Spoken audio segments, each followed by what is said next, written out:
Hello, I'm Kimber, and welcome to the Native News Update. Many of the stories you hear here can be found at IndianCountryTV.com. And here's the news for today from the Associated Press and other Native news sources.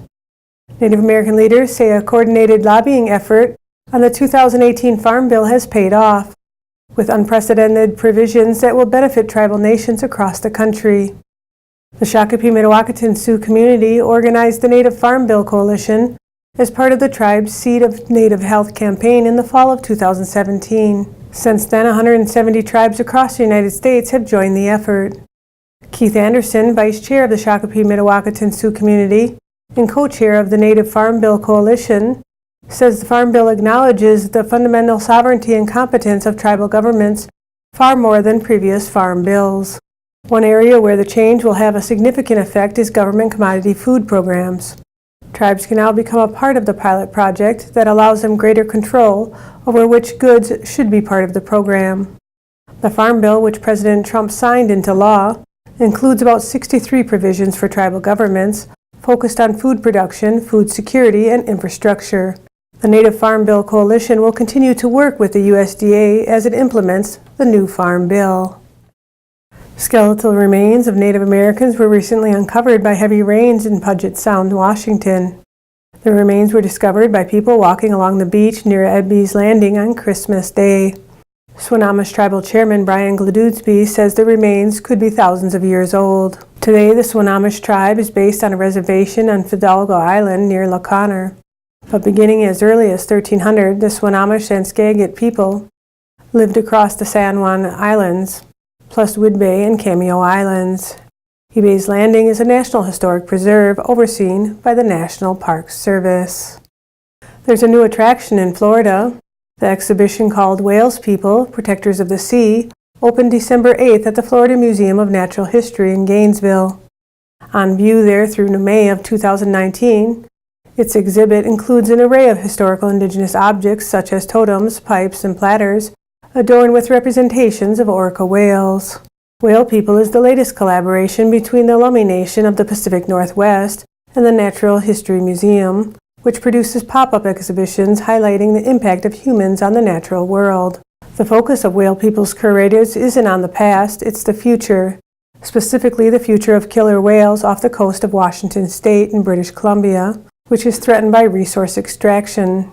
The project is meant to draw attention to the orca population of the Salish Sea, part of the Lummi's ancestral homeland. The Natural History Museum connected with a group of Lummi volunteers who call themselves the House of Tears Carvers to create the centerpiece of Whale People. The Whale Rider, a 4,000-pound, 16-foot, hand-carved and painted totem of a human riding an orca.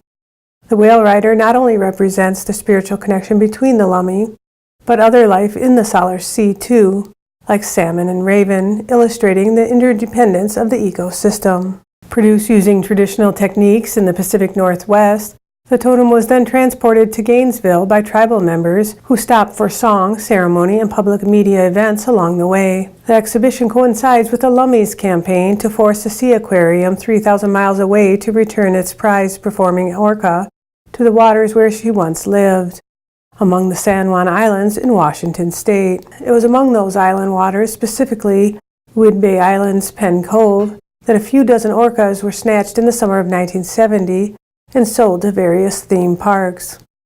The event, which involved planes and explosions and resulted in the deaths of 5 whales, infuriated local residents.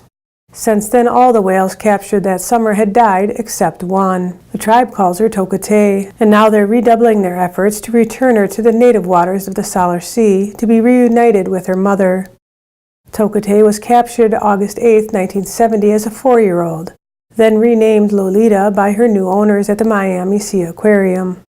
The now 52-year-old orca has been the subject of numerous efforts, including those of former Washington State Governor, the Mayor of Miami Beach, and the Miami Beach City Council, to get her back to the waters of Puget Sound.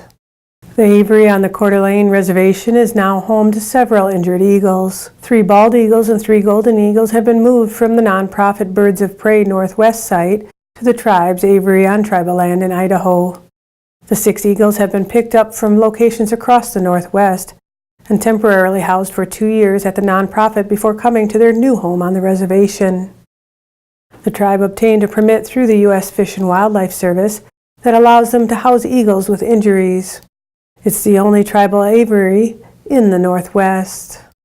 It has been weeks since the Woolsey fire tore through the Santa Monica Mountains in California. Gilbert Romero, fire captain of the Santa Ynez Band of Chumash Indians, who is also one of the department's cultural specialists, has come in to inspect the damages to cultural sites, along with Richard Garcia, another Chumash firefighter, and engineer Nelson Palto. The group was there to inspect some of the 568 known Native American sites that fall within the burn scar from the Woolsey fire, which blackened 96,949 acres, including more than 88% of the Santa Monica Mountain National Recreation Area. The men are part of an interdisciplinary group of government scientists and fire professionals known as the Burn Area Emergency Response Team. The team accesses what damages has been done to cultural and natural resources and what future threats lie ahead. And that's another roundup of news from Indian Country on this edition of the Native News Update. I'd like to thank you for joining me, and have a grand day. Step into Seven Winds Casino Lodge and Conference Center. Come and discover everything we have to offer. Unlimited gaming action. Northwoods hospitality. Delicious all-you-can-eat buffet. Relaxation and comfort. Great drinks and good times. Big wins, big fun.